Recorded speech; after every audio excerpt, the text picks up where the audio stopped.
اعوذ باللہ من الشیطان اللعین الرجیم بسم اللہ الرحمن الرحیم الحمد للہ رب العالمین الصلاة والسلام علی اشرف الانبیاء والمرسلین وعلی آلہ طیبین طاہرین المعصومین الذین اذہب اللہ عنہم الرجس وطہرہم تطہیرا اللہم صلی علی محمد وآل محمد اللہم اخرجنا من الظلمات الوہم واکرمنا بنور الفہم اللہم افتح علینا ابواب رحمتک وانشر علینا خزائن علومک برحمتک یا ارحم الراحمین اللہم وفقنا للعلم والعمل بہ۔ عزیزان محترم، مرحوم آیت اللہ سید محمد حسین حسینیہ طہرانی کی گراں قدر کتاب رسالہ لب اللباب میں ہماری آپ کے ساتھ گفتگو جاری تھی، اور آج اس سلسلے کے 47ویں درس کے ساتھ میں آپ کی خدمت میں حاضر ہوا ہوں۔ اب تک ہم نے اس کتاب رسالہ لب اللباب سے مختلف سیر و سلوک کے مراحل کو آپ کی خدمت میں نقل کیا، بیان کیا، اور آخری مرحلہ جہاں ہم نے اپنی گفتگو پہنچائی تھی وہ مقام مخلصین تھا۔ مرحوم آیت اللہ طہرانی نے باشگاف الفاظ میں اپنی اس کتاب کے اندر بیان کر دیا کہ سیر و سلوک کی آخری سٹیج کا نام مقام مخلصین ہے،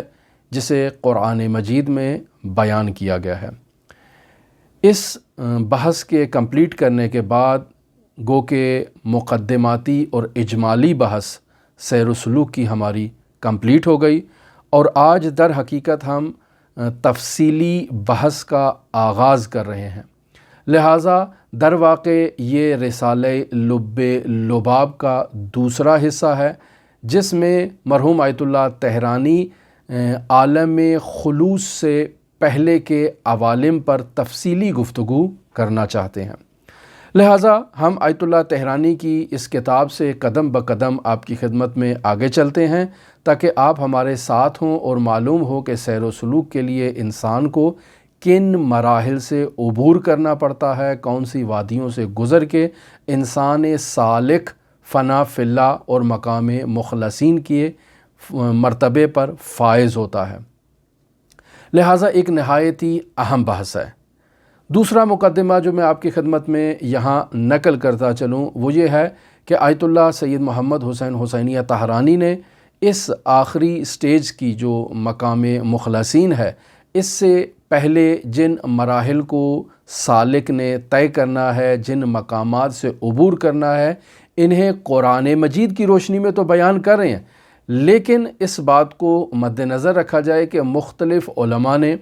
سیر و سلوک کے جو مراحل بیان کیے ہیں، جہاں سالک نے پہنچنا ہے مقام مخلصین تک، اور اس مقام مخلصین تک پہنچنے کے لیے جو مختلف عوالم اس نے طے کرنے ہیں، انہیں علماء نے مختلف انداز میں اور مختلف الفاظ میں بیان کیا ہے۔ لیکن آیت اللہ طہرانی، جیسا کہ ہم آپ کی خدمت میں پہلے ہی یہ بات نقل کر چکے ہیں کہ سید محمد حسین حسینیہ طہرانی مفسر عظیم قرآن محمد حسین طباطبائی رحمۃ اللہ علیہ کے شاگرد ہیں، اور یہ جو رسالہ لب اللباب تحریر کیا گیا ہے، یہ در حقیقت مفسر قرآن کے عرفانی دروس کا مجموعہ ہے، جسے خود آیت اللہ طہرانی نے تقریر کیا، تحریر کیا اور باقاعدہ پبلش کیا۔ لیکن یہ بھی ہم آپ کی خدمت میں بیان کر چکے ہیں کہ خود مفسر قرآن جب اس رسالہ لب اللباب کے اصلی متن یعنی سیر و سلوک کو بیان کر رہے تھے، تو انہوں نے مرحوم آیت اللہ سید محمد مہدی بحر العلوم سے منسوب سیر و سلوک کے رسالے کو اپنا متن قرار دیا، اور اس کی بنیاد پر انہوں نے ان دروس کو بیان کیا۔ لہٰذا عمدتاً اس رسالہ لب اللباب میں جو آیت اللہ طہرانی نے روش اختیار کی اپنے استاد مفسر قرآن سید محمد حسین طباطبائی کی پیروی میں، اور مفسر قرآن نے جو طرز اپنایا وہ در حقیقت سید محمد مہدی بحر العلوم رحمۃ اللہ علیہ سے منسوب رسالہ سیر و سلوک میں بیان کیا گیا ہے۔ ہم یہ بھی آپ کی خدمت میں نقل کر چکے ہیں اپنی گفتگو کے دوران کہ خود سید محمد مہدی بحر العلوم سے متعلق بھی رسالہ سیر و سلوک موجود ہے، اور وہ رسالہ بھی خود یہی آیت اللہ سید محمد حسین حسینیہ طاہرانی نے اسے گویا کہ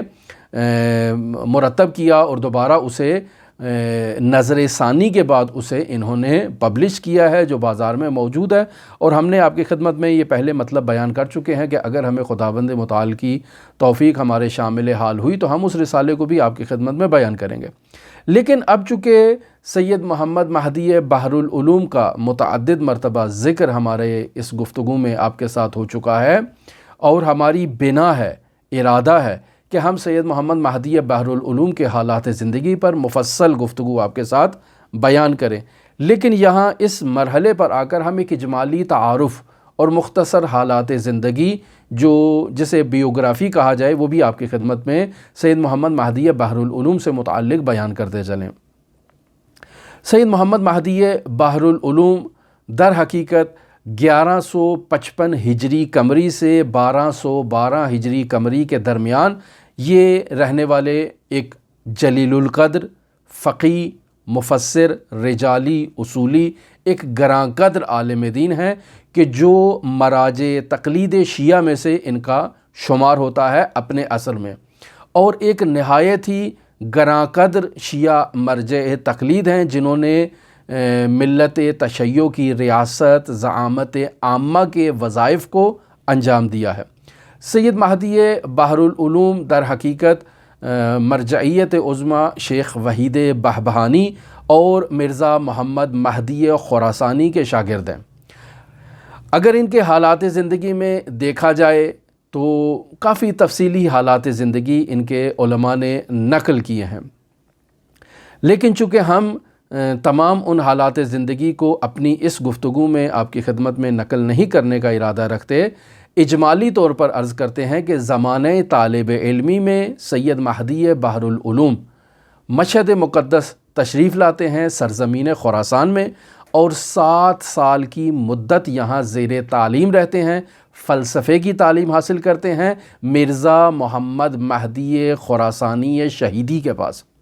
اس آیت اللہ شہیدی کے پاس انہوں نے 7 سال مسلسل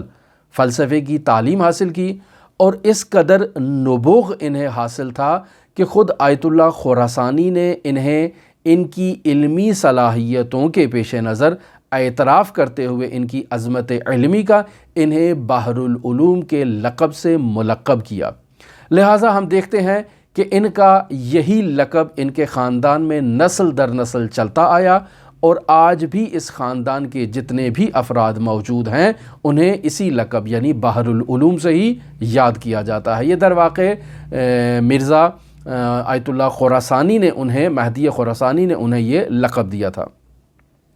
7 سال آغا مہدی خراسانی کے پاس زیر تعلیم رہنے کے بعد سید محمد مہدی بحر العلوم مشہد مقدس سے نجف اشرف عراق کی طرف کوچ کرتے ہیں، اور جیسے ہی وہاں پہنچتے ہیں اور اس علمی ماحول میں قدم رکھتے ہیں تو آپ کی علمی صلاحیتوں اور علمی توانائیوں کا وہاں کے جو مراجع تقلید ہیں، وہاں کی جو شخصیات ہیں، وہ بھی فوراً اعتراف کرتے ہیں اور آپ کی علمی صلاحیتوں کو ایکسیپٹ کر لیتے ہیں۔ مختصر بیان کروں میں تو سید مہدی بحر العلوم نے اپنے اساتید کے بعد تشیع کی مرجعیت اور زعامت عامہ کے فرائض کو انجام دیا، اور مختلف امور میں باقاعدہ انہوں نے اپنے نمائندے جو ہے وہ مقرر فرمائے۔ کسی کی ذمہ داری منصب قضاء پر بیٹھنی تھی، کسی کی ذمہ داری منصب جو ہے وہ نقل فتاویٰ پر منصوب کی گئی، اور مختلف ذمہ داریاں انہوں نے سونپی۔ سید مہدی بحر العلوم سے متعلق یہ بھی نقل کیا جاتا ہے کہ آپ نہایت ہی شدت کے ساتھ سیر و سلوک کی وادی میں قدم رکھے ہوئے تھے، اور ایک شدید قسم کے آپ ایک عارف شخصیت تھے۔ سید مہدی بحر العلوم سے متعلق اور امام زمان حضرت صاحب العصر والزمان کی اور سید مہدی بحر العلوم کی ملاقاتوں سے متعلق بہت سی حکایات، بہت سے واقعات مختلف کتابوں میں مختلف راویوں نے نقل کیے ہیں کہ جب ہم اس جلیل القدر عالم دین کے حالات زندگی آپ کی خدمت میں بیان کریں گے تو وہاں ان مسائل پر انشاءاللہ کوشش کریں گے کہ اپنی توانائی کے مطابق ان مسائل کو آپ کی خدمت میں گوش گزار کیا جائے۔ ہم واپس آتے ہیں اپنے اصلی موضوع کے اوپر، جو ہے رسالہ لب لباب۔ ہم عرض کر چکے ابھی آپ کی خدمت میں کہ جو روش سید مہدی بحر العلوم نے اپنی کتاب سیر و سلوک میں اپنائی، اسی روش کو مفسر قرآن سید محمد حسین طباطبائی رحمۃ اللہ علیہ نے اپنایا، اور پھر ان کے شاگرد آیت اللہ سید محمد حسین حسینیہ طاہرانی نے اسی روش کو اس کتاب رسالہ لب اللباب میں نقل کیا ہے۔ لہٰذا دیکھتے ہیں کہ سید مہدی بحر العلوم سیر و سلوک کے 4 مراحل کو قرآن مجید سے بیان کرتے ہیں۔ پہلا مرحلہ اسلام ہے، دوسرا مرحلہ ایمان ہے، تیسرا مرحلہ ہجرت ہے، اور چوتھا مرحلہ جہاد فی سبیل اللہ ہے۔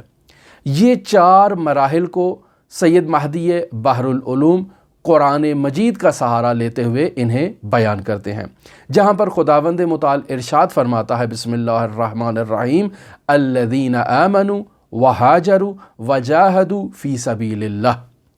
یہ وہاں سے استخراج کیے ہوئے موارد ہیں، اور اگر اسلامی تعلیمات میں بیان شدہ الفاظ کو بدقت جائزہ لیا جائے تو وہاں معلوم ہوتا ہے کہ ہر لفظ کے 2 طرح کے معانی ہمارے سامنے آتے ہیں۔ ایک معنی وہ ہے جو فی البدیہہ اور ابتدائی طور پر ہمارے ذہن میں کسی بھی لفظ کو سننے سے آتا ہے، اور دوسرا وہ معنی ہے کہ جو ابتدائی اور فی البدیہہ معنی نہیں ہے، لیکن وہ بھی اسی لفظ سے شارع مقدس نے ارادہ کیا ہے، اور اسے بھی مختلف مقامات پر بیان کیا گیا ہے، اور وہ بھی ان الفاظ کا مقصود قرار پاتا ہے۔ لہٰذا یہاں پر اگر ہم ایک لفظ آپ کی خدمت میں بطور مثال بیان کریں کہ مثلا جب کلمہ جہاد کا لفظ استعمال کیا جاتا ہے تو بطور عموم فی البدیہہ طور پر ہمارے ذہنوں میں جہاد سے جو کانسیپٹ آتا ہے، اگر زمانہ قدیم ہو تو یہی تصور آتا ہے کہ ایک مسلمان تلوار اٹھا کر اسلام کے دشمنوں کے خلاف چلا جائے لڑنے کے لیے، اور اس وقت تک اپنے اسلام کے دشمنوں سے جد و جہد کرتا رہے، جنگ کرتا رہے، کہ جب تک وہ اپنے دشمنوں کو راہ راست پر نہیں لے آتا یا اس جہاد کی راہ میں فی سبیل اللہ قتل نہیں ہو جاتا۔ یہ تصور اس قدیم زمانے میں تھا۔ آج کے زمانے میں جہاد کا ایک اپنا جو ہے وہ تصور مد نظر رکھا جاتا ہے اور لوگ اسے بیان کرتے ہیں، لیکن اگر ہم دیکھیں تو ہماری روایات میں جہاد کو ایک دوسرے معنی میں بھی بیان کیا گیا ہے، اور وہ بیرونی دشمن کے مقابلے میں جد و جہد نہیں ہے، بلکہ خود انسان اپنے نفس میں جھانک کر دیکھے اور وہاں موجود ان قوتوں کے خلاف جد و جہد کرے، جہاد کرے، جو قوتیں اس انسان کو راہ راست سے راہ بدر کرنے کی کوششیں کرتی ہیں۔ اس لفظ کو اس جنگ کے معنی میں بھی قرآن مجید میں استعمال کیا گیا ہے، اور روایات میں اسے اس مطلب میں استعمال کیا گیا ہے۔ پس جہاد کے 2 معنی ہو گئے۔ ایک وہ معنی جو فی البدیہہ طور پر ہمارے ذہنوں میں آتا ہے کہ جیسے آغاز اسلام میں، صدر اسلام میں باقاعدہ مسلمانوں نے جنگیں کی، باقاعدہ اسلام دشمنوں کے ساتھ، یا دفاعی جنگیں کی گئیں کہ جہاں مسلمانوں پر حملہ کیا گیا اور مسلمانوں نے اپنا دفاع کیا گیا، یا تاریخ اسلام میں بہت سی ایسی جنگیں موجود ہیں کہ جنہیں جہاد کے طور پر بیان کیا جاتا ہے، کہ جہاں مسلمان اسلام دشمن قوتوں سے برسر پیکار ہیں اور ان سے جنگ کر رہے ہیں، اور انہیں اسلامی فرامین کے مطیع قرار دینے کی کوشش کر رہے ہیں۔ دوسرا معنی وہی جو جہاد درونی ہے، یعنی انسان اپنے اندر چھپی ہوئی قوتوں کو جو اسے راہ راست سے راہ بدر کرنے کی کوشش کرتی ہیں، ان قوتوں کو اعتدال میں لے کر آئے۔ لہٰذا یہ 2 معنی اس کلمہ جہاد سے ہمیں معلوم ہوتے ہیں۔ اسی طرح کلمہ ہجرت بھی ہے، اسی طرح کلمہ اسلام بھی ہے، اسی طرح کلمہ ایمان بھی ہے، کہ جن کے مختلف معانی بیان کیے جاتے ہیں۔ لہٰذا آپ دیکھیں کہ قرآن مجید میں ایمان سے متعلق یعنی مؤمنین سے متعلق خداوند متعال ارشاد فرما رہا ہے، سورہ نساء کی آیت نمبر 136 میں، ارشاد ہوتا ہے بسم اللہ الرحمن الرحیم یا ایہا الذین آمنوا آمنوا باللہ ورسولہ، یعنی خداوند متعال اہل ایمان کو مخاطب قرار دے کے کہہ رہا ہے کہ اے ایمان والو تم ایمان لے آؤ۔ تعجب ہے بھئی، وہ پہلے سے ایمان والے ہیں، اب خداوند متعال انہیں کہہ رہا ہے یا ایہا الذین آمنوا آمنوا، اے ایمان والو ایمان لے آؤ۔ تو یہاں سوال تو پیدا ہوتا ہے کہ یہ تو تحصیل حاصل ہے، وہ پہلے سے ہی ایمان لا چکے ہیں، اب انہیں ایمان لانے کے لیے کیوں کہا جا رہا ہے؟ اور وہ بھی ایمان جو ایمان اللہ پر ہے اور اللہ کے رسول پر انہوں نے ایمان لے کر آنا ہے۔ یہاں سے مراد معلوم ہو جاتی ہے کہ یہاں خداوند متعال ایمان کے مراتب اور درجات کی طرف اشارہ کرنا چاہ رہا ہے۔ وہ ایمان جو اسلام کے بعد مسلمان لے کر آئے وہ ایمان کا پہلا مرحلہ تھا، یہاں ایمان کے مراتب جو انسان کو اعلیٰ مراتب کی طرف لے جا رہے ہیں ان کی طرف اشارہ کیا جا رہا ہے کہ جو اسلامی تعلیمات میں 10 مرتبے بیان کیا گیا۔ پس وہ جو پہلے مرحلے پر مؤمن موجود ہے اسے مخاطب قرار دیے کہ کہا جا رہا ہے یا ایھا الذین آمنوا آمنوا، پہلے مرحلے سے دوسرے مرحلے میں آؤ۔ دوسرے مرحلے والے کو کہا جا رہا ہے یا ایھا الذین آمنوا آمنوا، یعنی تیسرے مرحلے پر آؤ۔ تیسرے کو کہا جا رہا ہے چوتھے پر آؤ، اور اسی طرح سے اہل ایمان کو ایمان کے ان مراتب کو طے کرنے اور اعلیٰ مرتبے پر فائز ہونے کے لیے انہیں ترغیب دلائی جا رہی ہے۔ پس یہاں پہ بھی معلوم ہو گیا کہ ایمان کے بھی 2 معنی ہیں، ایک وہی معنی جو ظاہری ہے اور ایک وہ معنی کہ جو ایمان کے 10 مراتب ہیں، اور ہر مرتبہ پہلے مرتبے سے اوپر والا مرتبہ ہے، اور جیسے ہی انسان ان مراتب کو طے کرتے ہوئے اعلیٰ مرتبے پر فائز ہوگا اس سے پہلے اس اہل ایمان کو یہ کہا جائے گا کہ یا ایھا الذین آمنوا آمنوا، اے ایمان والو ایمان لے آؤ، یعنی بلند مرتبہ ایمان پر خود کو پہنچانے کے لیے جد و جہد کرو اور کوشش کرو۔ لہٰذا ہجرت کو بھی دیکھ لیں تو ہجرت کے بھی 2 معنی ہمارے سامنے موجود ہیں۔ ایک ہجرت ہجرت ظاہری ہے،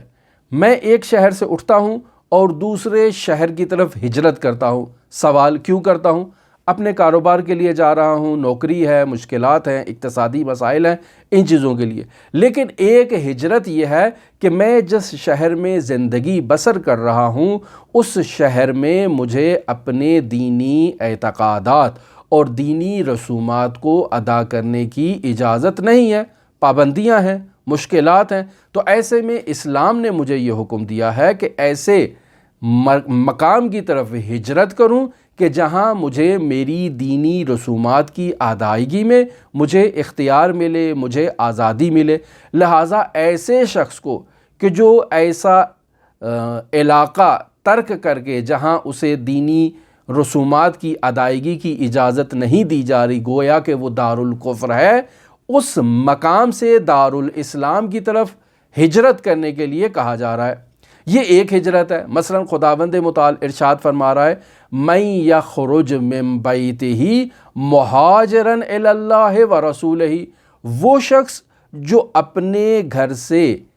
ہجرت کرتا ہے یعنی خارج ہوتا ہے، اور اپنے گھر سے اس کا خارج ہونا ہجرت ہے اللہ کی طرف اور اللہ کے رسول کی طرف، یعنی دینی رسومات کی ادائیگی کے لیے ایک ایسے علاقے کو ترک کر دینا جہاں وہ اپنی دینی رسومات کی ادائیگی نہیں کر پا رہا۔ اور کہاں جا رہا ہے؟ اللہ کی طرف جا رہا ہے اور اللہ کے رسول کی طرف جا رہا ہے، جہاں اسے اللہ اور اس کے رسول کے بیان شدہ احکامات کو ادا کرنے کی اور ان پر عمل کرنے کی اسے مکمل آزادی ہو۔ ایک ہم دوسری ہجرت بھی دیکھتے ہیں جسے ہجرت باطنی کہا جاتا ہے۔ یہ ہجرت باطنی ایک مقام سے دوسرے مقام میں مادی کی طرف نہیں ہے، دنیا میں ایک پلیس سے دوسرے پلیس کی طرف یہ ہجرت نہیں ہے، بلکہ اہل معصیت سے اہل اطاعت کی طرف ہجرت ہے۔ یعنی ایک انسان گنہگار ہے، اب یہ گناہوں سے ہجرت کر رہا ہے اللہ کی اطاعت کی طرف، یا ایسے لوگوں کے درمیان وہ اٹھتا بیٹھتا ہے، نشست و برخاست کرتا ہے جو اہل معصیت ہیں، ان اہل معصیت سے کنارہ کشی اختیار کر کے اہل تقوی کی بارگاہ میں آتا ہے، اہل تقوی کی محفل میں آ کر بیٹھتا ہے، یہ ہجرت باطنی ہے کہ جس میں انسان گناہوں کی دنیا سے نکلتا ہے اور سعادت کی دنیا پر آتا ہے، اس طرف رجوع کرتا ہے۔ اس مطلب کو بھی ہماری روایات میں، منابع میں بیان کیا گیا ہے۔ مثلا رسول خدا صلی اللہ علیہ وآلہ وسلم سے ارشاد نقل ہے کہ المہاجر من حجر السیئات وترک ما حرم اللہ، یعنی مہاجر کہتے کسے ہیں؟ رسول خدا صلی اللہ علیہ وآلہ وسلم کا فرمان ذیشان ہے کہ مہاجر وہ شخص ہے کہ من حجر، جو ہجرت کرتا ہے۔ کس سے ہجرت کرتا ہے؟ من حجر السیئات، یعنی گناہوں سے ہجرت کرتا ہے اور ترک کرتا ہے کس چیز کو؟ ما حرم اللہ، جس چیز کو اللہ نے اس عبد کے اوپر حرام قرار دیا ہے اس شے سے ہجرت کرتا ہے اور معصیت سے ہجرت کر کے اللہ کی اطاعت کی بارگاہ میں داخل ہوتا ہے اور اللہ کا مطیع اور فرمان بردار ہو جاتا ہے۔ بس ہم اس آیت کریمہ کو جو دیکھتے ہیں، جسے مرحوم سید مہدی بحر العلوم نے اپنا سرنامہ کلام قرار دیا، تو یہاں در واقع اس آیت کے اندر 3 موارد ہجرت کے اور ایمان کے اور جہاد کے وہاں پر بیان کیے گئے ہیں، لیکن ایمان سے پہلے ایک مرتبہ اسلام کا ہے۔ پس در حقیقت ہم اس بات کو مرحوم سید مہدی بحر العلوم سے اخذ کرتے ہیں کہ انہوں نے قرآن مجید کی اس آیت سے ایمان کو ایک مرحلہ قرار دیا ہے اور اسے مرحلہ سلوکی قرار دیا ہے، ہجرت کو ایک مرحلہ سلوکی قرار دیا ہے، اور جہاد فی سبیل اللہ کو بھی ایک مرحلہ سلوکی قرار دیا ہے، اور اس سے پہلے اسلام کو بھی ایک مرحلہ سلوکی قرار دیا ہے۔ پس پہلا مرحلہ اسلام، دوسرا مرحلہ ایمان، تیسرا مرحلہ ہجرت اور چوتھا مرحلہ جہاد فی سبیل اللہ۔ ان 4 مراحل کو اگر آپ مد نظر رکھیں تو ہم نے آپ کی خدمت میں ابھی عرض کیا کہ ہر مرحلے میں 2 معنی قابل تصور ہیں، ایک معنی ظاہری ہے، ایک معنی باطنی ہے اور عرفانی معنی ہے۔ پس اس اعتبار سے ہم اس بات کو کہہ سکتے ہیں کہ 4 مقامات ہیں عرفانی، اور ہر مقام کے 2 معنی ہیں، ظاہری اور باطنی۔ تو پس اس اعتبار سے ہم یہ کہہ سکتے ہیں کہ در واقع یہ 3 مقام جو یہاں اس آیت سے مرحوم آیت اللہ مہدی بحر العلوم نے استخراج کیے ہیں، یعنی ایمان ہے، ایمان کے بعد ہجرت ہے، ہجرت کے بعد جہاد ہے۔ پس اس طرح سے ہم آپ کی خدمت میں یہ بیان کرتے ہیں کہ در واقع 4 مرحلے ہیں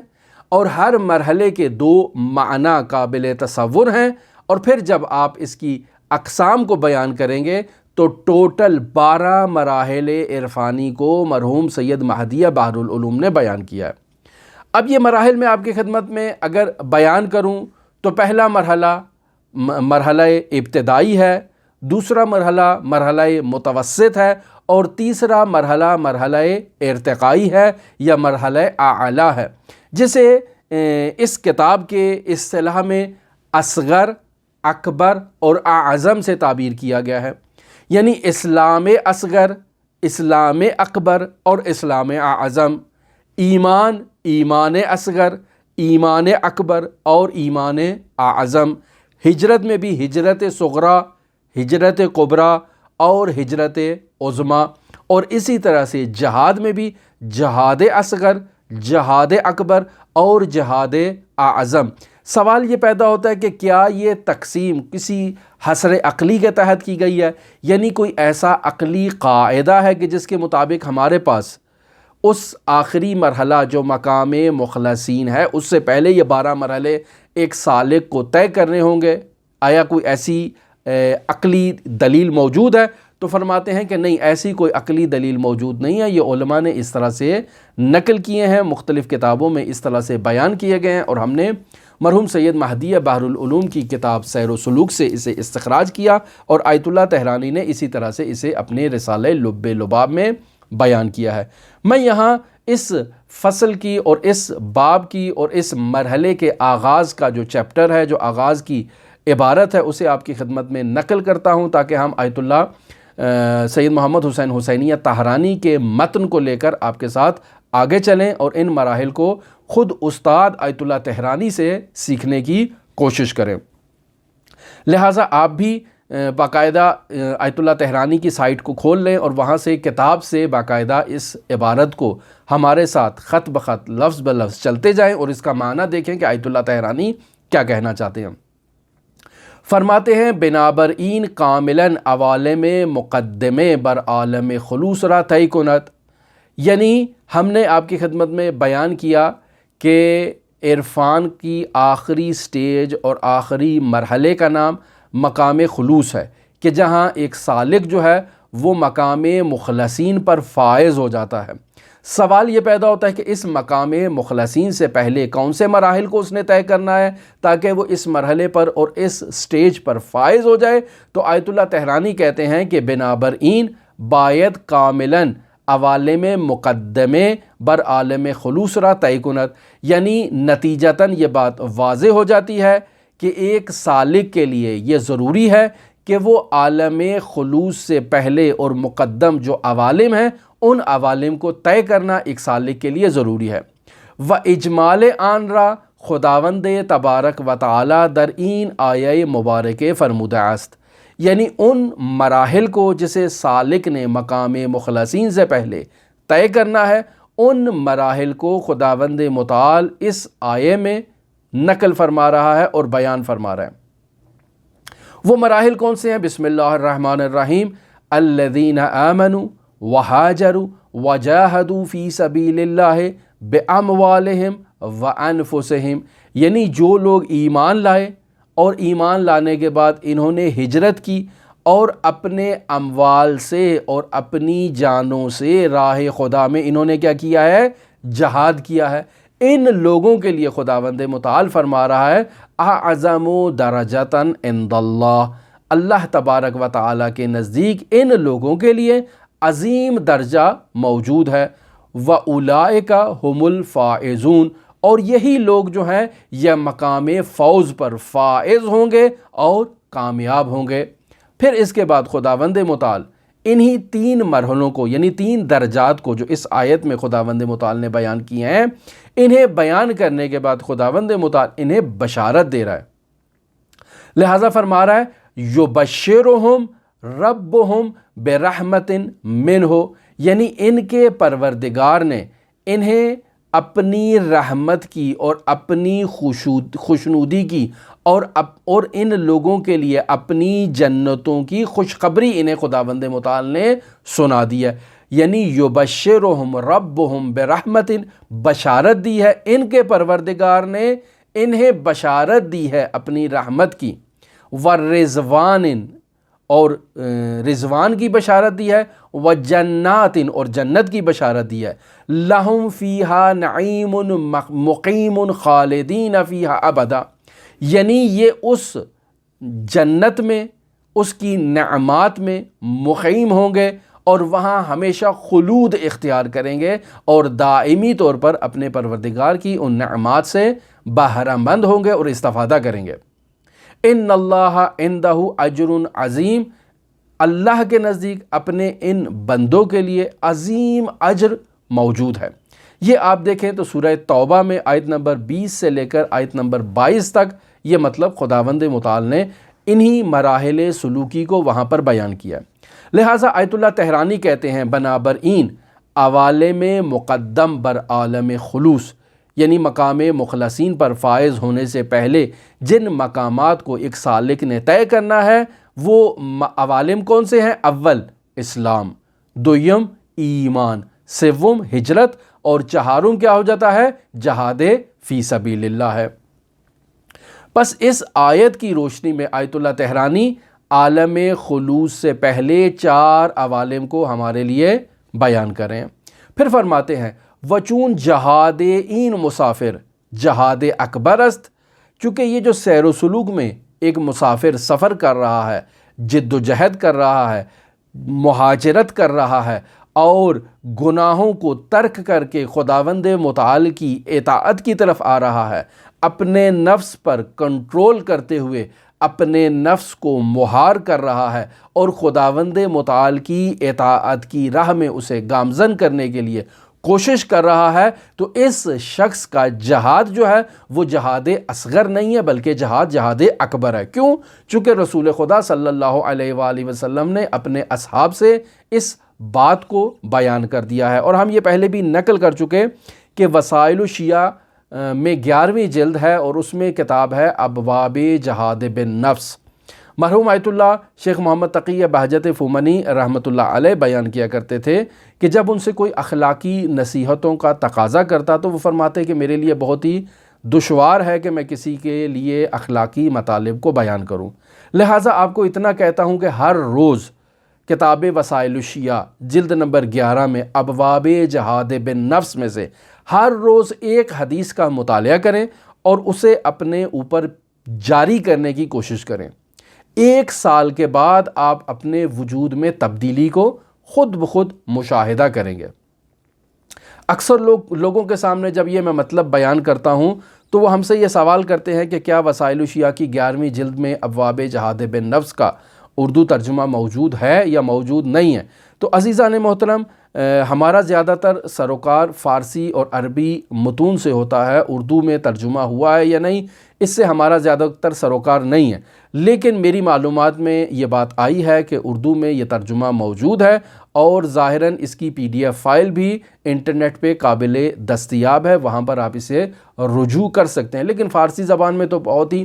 مستقل کتابیں ابواب جہاد بالنفس کے عنوان سے پبلش ہو چکی ہیں کہ جو آیت اللہ بہجت نے یہ جملہ کہا تو اس کے بعد لوگوں کی توجہ ان ابواب جہاد بالنفس کی طرف بڑھ گئی۔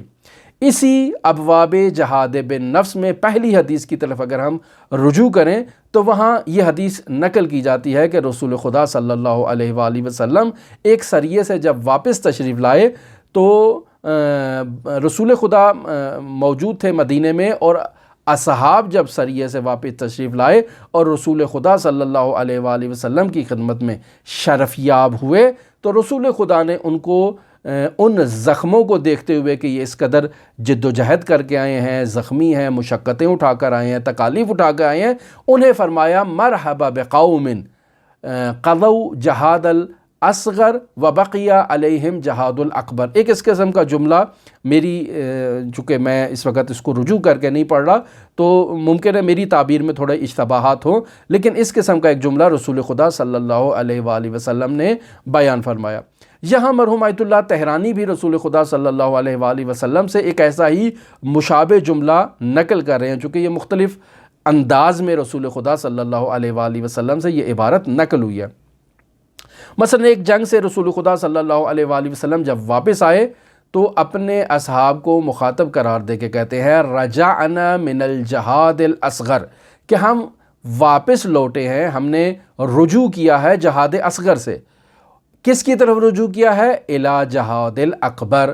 ہم نے جہاد اصغر سے جہاد اکبر کی طرف رجوع کیا ہے، یعنی ظاہری دشمن کے خلاف جنگ و جدال کرنا، تلوار اٹھانا، اسے مغلوب کرنا، اس پر غالب آنا، اسلام کی فتح حاصل کرنا، یہ جہاد ہے، لیکن اسے رسول خدا صلی اللہ علیہ وآلہ وسلم جہاد اصغر فرما رہے ہیں، اور اپنے نفس کے ساتھ جہاد کو جہاد اکبر سے تعبیر فرما رہے ہیں۔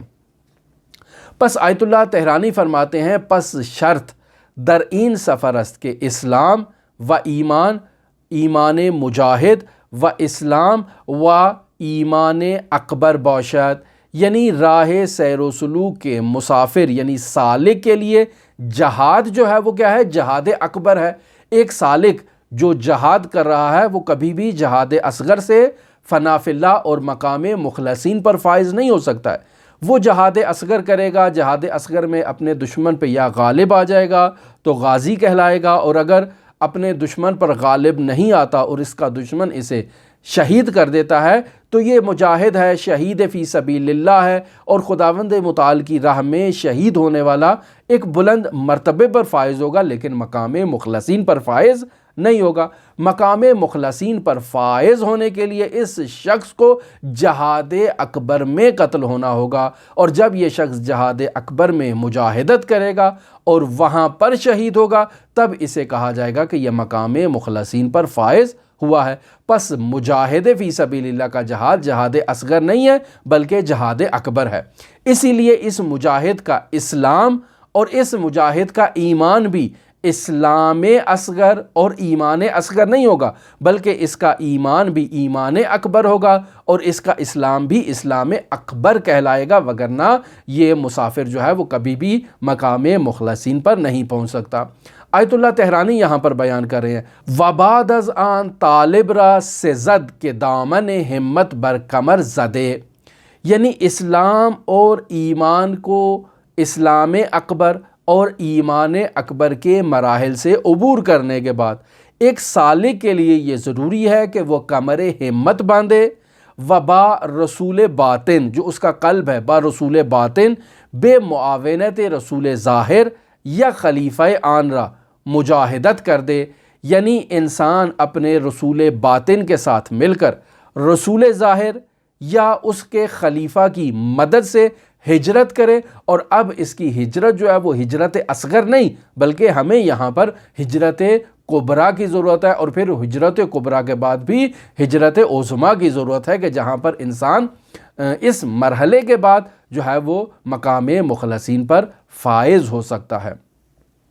لہٰذا یہاں ایک توجہ جو ہے وہ جس کی طرف انسان کی توجہ بہت ضروری ہے، وہ یہ ہے کہ اس دنیا میں انسان جو قتل ہو جاتا ہے، جد و جہد کر رہا ہے، خداوند متعال کے دشمنوں سے برسر پیکار ہے، لڑ رہا ہے، اور اللہ کے دشمنوں پر غالب آ جاتا ہے تو غازی کہلاتا ہے، اور اگر اللہ کے دشمنوں پر غالب نہیں آ پاتا اور وہ اس شخص کو شہید کر دیتے ہیں، تو اس شخص کے بدن سے روح کا جدا ہو جانا، یہ اس دنیا میں شہادت کی زندگی کہلاتا ہے، کہ یہ شخص شہید ہو گیا، یہ شخص خداوند متعال کی راہ میں قتل ہو گیا۔ پس قتل فی سبیل اللہ اس دنیا میں جو اس کا ظاہری معنی ہے وہ یہی ہے کہ انسان اللہ کے دشمنوں سے جنگ لڑتے ہوئے مارا جائے اور اس کی روح اس کے بدن سے مفارقت اختیار کر جائے۔ اسے شہادت بھی کہا جاتا ہے اور اسے قتل فی سبیل اللہ کا نام بھی دیا جاتا ہے۔ لیکن وہ قتل فی سبیل اللہ جس کی بحث سیر و سلوک کی کتابوں میں بیان کی گئی ہے، وہاں قتل فی سبیل اللہ سے مراد یہ ہے کہ ایک سالک ایک مرحلے سے عبور کرتے ہوئے جب دوسرے مرحلے میں داخل ہوتا ہے تو پہلے مرحلے سے مفارقت اور دوسرے مرحلے میں دخول کا نام قتل فی سبیل اللہ ہے، اور یہ شہادت کا مرتبہ ہے اس سالک کے لیے۔ لہٰذا اگر ایک سالک جو ہے وہ اسلام اصغر سے اسلام اکبر میں داخل ہو رہا ہے تو یہ جو مرحلہ چینج کیا یہ اس کی شہادت کا مرحلہ ہے۔ اگر ایک سالک ایمان اصغر سے ایمان اکبر میں داخل ہوا یہ اس کی شہادت کا مرحلہ ہے۔ ایک سالک جو ہے وہ جہاد اصغر سے جہاد اکبر کی مرحلے میں داخل ہوا اور جہاد اکبر کو اس نے طے کیا، یہ شہادت کا مرحلہ اس نے طے کر لیا۔ یا اسی طرح ہجرت اصغر سے ہجرت اکبر میں داخل ہونے والا شخص جو ہے وہ کیا ہے، اس نے خداوند متعال کی راہ میں قتل ہو گیا اور شہید کہلائے گا۔ آیت اللہ تہرانی کہتے ہیں ولی باید سالک بر این نقطے واقف باشد، یعنی سالک کو اس بات کی طرف توجہ دینی چاہیے کہ از ابتدائے سلوک تا این مرحلے از جہاد موانع انسی و شیطانی زیاد بودے، یعنی ایسا نہ سالک تصور کرے کہ میں رات کو سو جاؤں گا صبح اٹھوں گا تو آیت اللہ بہجت بن جاؤں گا، نہیں، ایسے نہیں ہے۔ اس سالک کو اس بات کی طرف توجہ رہنی چاہیے کہ سیر و سلوک کے آغاز سے لے کر ہر مرحلہ جو وہ طے کر رہا ہے یہاں تک کہ جہاد کا مرحلہ، ہر مرحلے کو جو وہ طے کر رہا ہے تو ان مراحل کو طے کرنے میں ہر مرحلے سے متعلقہ اس کے لیے انسانی صورت میں بھی اور شیطانی صورت میں بھی موانع اور رکاوٹیں موجود ہوں گی جو اس سفر کو طے کرنے میں اس کی راہ میں بہت بڑی رکاوٹ ایجاد کریں گے۔ لہٰذا فرماتے ہیں کہ از ابتدائی سلوک تا این مرحلے، یعنی سیر و سلوک کے آغاز سے لے کر اس مرحلے تک جہاں پر وہ پہنچا ہے ہر مرحلے میں اس کے لیے موانع انسی بھی ہوں گے، یعنی انسانوں کی صورت میں، و شیطانی اور شیطانوں کی صورت میں بھی موانع اس کے لیے موجود ہیں۔ ولی چون بے فوز این قتل نائل گردد، لیکن جب یہ سالک جو ہے وہ مقتول فی سبیل اللہ کے مرحلے پر فائز ہو جائے، یعنی ایک مرحلے سے عبور کر کے دوسرے مرحلے میں جب یہ داخل ہو گیا ہے اور قتل فی سبیل اللہ کا مرحلہ اس نے حاصل کر لیا ہے اور رتبہ اس نے حاصل کر لیا ہے، تو اب آیت اللہ تہرانی فرماتے ہیں وَأَزْ عَوَالِمِ اسلام، و ایمان اکبر عبور نموده و در مجاهده نیز فائق و کشته شود. یعنی یہ سالک جو ہے وہ عالم اسلام اکبر سے عبور کیا اور عالم ایمان اکبر میں داخل ہوا، اور پھر اسی طرح سے عبور کرتے ہوئے جہاد فی سبیل اللہ میں قتل فی سبیل اللہ کی اس سالک نے کیا کر لی ہے؟ سعادت حاصل کر لیا ہے۔ یہاں پر آیت اللہ طحرانی فرما رہے ہیں کہ ابتدائے عوالم اسلام اعظم ایمان اعظم و ہجرت عظمی و جہاد اعظم ہست، یعنی ابھی وہ پہلے مرحلے سے دوسرے مرحلے میں داخل ہوا ہے اور یہاں وہ قتل فی سبیل اللہ کا مصداق اس کو حاصل ہو چکا ہے، لیکن ابھی یہ پہلے مرحلے میں ہے اپنے اس دوسرے سلوکی مراحل میں، یعنی وہ اس عالم اسلام اعظم میں داخل ہو چکا ہے، ایمان اعظم میں داخل ہو چکا ہے، ہجرت عظمی اور جہاد اعظم کا اس نے ابھی آغاز کیا ہے اور ابتدائی سٹیج پر وہ آ کر کھڑا ہے۔ و موانع عن کفر اعظم و نفاق اعظم است، یہاں جو اس کی راستے میں رکاوٹ ایجاد کرے گا وہ کفر اعظم ہے اور نفاق اعظم ہے جو اس کی راہ میں رکاوٹ ایجاد کرے گا۔ پھر یہاں پر آیت اللہ طحرانی فرماتے ہیں و در این وادی دیگر جنود شیطان را قدرت بر الغلبه و دسترسی بدانجا نیست۔ یہاں آیت اللہ فرما رہے ہیں کہ اب جب وہ اس مرحلہ اصغر سے مرحلہ اکبر اور مرحلہ اکبر سے مرحلہ کبریٰ میں داخل ہو چکا ہے، تو یہاں اب اس مقام پر پہنچنے کے بعد شیطانی چیلوں کو اس سالک پر اب غلبہ حاصل کرنے کی قدرت اور توان نہیں ہے، بلکہ یہاں خود شیطان بے نفس نفیس آئے گا اور آ کر اس سالک کو مغلوب کرنے کی کوشش کرے گا۔ لہٰذا فرماتے ہیں بلکہ خود شیطان کے رئیس ابالی سے است راہ را بر سالک خواہد گرفت، یعنی یہاں خود شیطان جو تمام شیطانی قوتوں کا سربراہ ہے، یعنی رئیس ابالی سے تمام ابلیسوں کا سربراہ ہے، وہ سالک کا راستہ خود بے نفس نفیس آ کر روکنے کی کوشش کرے گا۔ بنابراین ہرگز سالک نہ باید چنین تصور کند، یعنی یہاں سالک کو ہرگز ایسا تصور نہیں کرنا چاہیے کہ چون از این عوالم گذشت از مخاطرہ رستے و گوہر مقصود را جسته است، یعنی یہاں سالک جب ان مراحل سے عبور کر کے اگلے مرحلے میں داخل ہو چکا ہے تو اسے ہرگز یہ گمان نہیں کرنا چاہیے کہ اب وہ خطرے سے باہر نکل آیا ہے اور خطرہ اس کے لیے ٹل گیا ہے، بلکہ اب وہ اپنی منزل کو اس نے پا لیا۔ نہیں، ایسے فوراً وہ جو ہے وہ ان وہم و گمان میں مبتلا نہ ہو، بلکہ باید ملتفت باشد، اس سالک کو اس بات کی طرف توجہ کرنی چاہیے کہ پس از عوالم سابقے، یعنی گزشتہ عوالم جو اس نے طے کر لی ہیں، اگر این عوالم اعظم را طے نہ کند، یہ جو آخری اعظم والے مراحل ہیں انہیں اگر وہ طے نہیں کرے گا تو گرفتار ابلیس شدے، تو شیطان اور ابلیس کے چنگل میں وہ پھنس جائے گا۔ اورا از وصول بے سر منزل مقصود من خواہد کر، کہ یہ شیطان اسے مقام مخلصین پر فائز ہونے نہیں دیں گے اور اس کا راستہ روک دیں گے۔ لہٰذا فرماتے ہیں ولی باید سالک ہمتی عالی داشتے باشد، یہاں ایسا نہیں ہے کہ وہ افراد کے جو سیر و سلوک کی وادی میں جنہوں نے قدم رکھا ہے وہ یہاں سست ہو جائیں، وہ سمجھیں کہ اب چونکہ رئیس ابالی سے آ گیا ہے، شیطانوں کا سربراہ آ گیا ہے ان کے مقابلے میں، تو اب وہ جہاد اکبر نہیں کر سکتے، ہجرت عظمیٰ نہیں کر سکتے، ایمان اکبر نہیں طے کر سکتے۔ نہیں، ایسا نہیں ہے، بلکہ باید سالک ہمتی عالی داشتے، یعنی سالک کو ایک بلند ہمتی کا مظاہرہ کرنا چاہیے اور نہ گزارت، اور اسے اجازت نہیں دینی چاہیے کہ ابلیس اورا بکفر اعظم یا نفاق اعظم گرفتار کند، کہ شیطان جو رئیس ابالی سے ہے یعنی تمام شیطانی قوتوں کا سربراہ ہے، وہ اسے گمراہ کرے اور اسے جو ہے وہ کفر اعظم اور نفاق اعظم میں مبتلا کر دے اور اسے آگے نہ بڑھنے دے، بلکہ پس از اسلام اعظم و ایمان اعظم ہجرت عظمیٰ نمودے، یہاں سالک کو یہ چاہیے کہ وہ اسلام اعظم کا مرحلہ طے کرے اور داخل ہو جائے ایمان اعظم میں، ایمان اعظم کے مرحلے کو طے کرے اور داخل ہو جائے مجاہدت عظمیٰ میں، اور پھر اس مرحلے کو طے کرتے ہوئے قیامت عظمیٰ انفسیہ عبور کر دے، یعنی اپنی نفسانی قیامت سے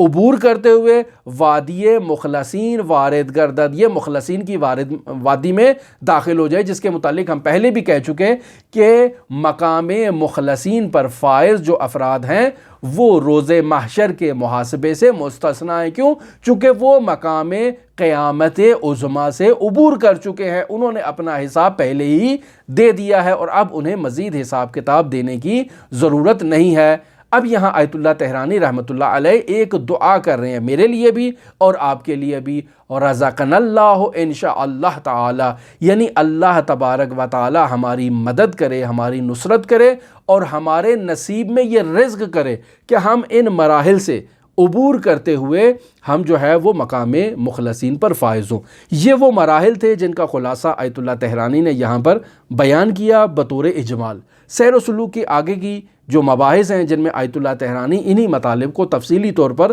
بیان کر رہے ہیں، اسلام کیا ہے، ایمان کیا ہے، اور ہجرت کیا ہے، اور جہاد فی سبیل اللہ کیا ہے، ان مراحل کو ہم رفتہ رفتہ آیت اللہ تہرانی ہی کی عبارت سے آپ کی خدمت میں بیان کریں گے۔ ہماری دعا ہے کہ خداوند متعال ہماری اس مختصر سی کاوش کو اپنی بارگاہ میں قبول فرمائے اور آپ تمام سننے والوں کو اور ہمیں بیان کرنے والوں کو یہ توفیق دے کہ ہم ان نورانی مطالب پر عمل کرتے ہوئے مقام مخلصین پر فائز ہو جائیں۔ ہماری دعا ہے کہ حضرت صاحب العصر والزمان کے ظہور میں خداوند متعال تعجیل فرمائے اور ہمیں حضرت کے اصحاب و اعوان و انصار میں شمار فرمائے۔ اللہم صلی علی محمد و آل محمد وعجل فرج قوائم آل محمد۔